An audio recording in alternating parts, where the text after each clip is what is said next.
Hello guys नमस्कार आपण मैंने केमती अच्छा मुझे एकदम फिट एंड फाइन अच्छी और देखुवे आम किचन सका बहुत ही लेट रे उठा पड़ू निद ही खोलुनि सका तेणुक आज मो झी ए शही सी तो शहे सब देख शही सी तो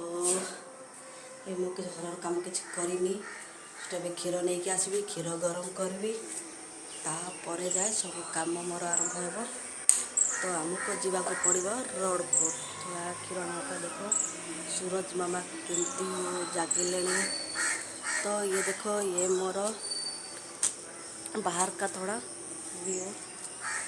देखा जीवो तो यहाँ आम क्षीर आने जीवु गेट रे तो चलो हम लोग जीवा और चप्पल पिंधिवा ताकि जीवा तो वीडियो भल लगला तो लाइक कमेंट सब्सक्राइब जरूर कर दियो गाइस। वीडियो बनाने में बहुत ही मेहनत लगी था और उन्हें लाइक भी कर देना और वीडियो भल लगे तो लाइक कमेंट सब्सक्राइब जरूर कर दीजिए। देखा नेक्स्ट ब्लॉग में बाय बाय लव यू जय ओडिशा जय भारत।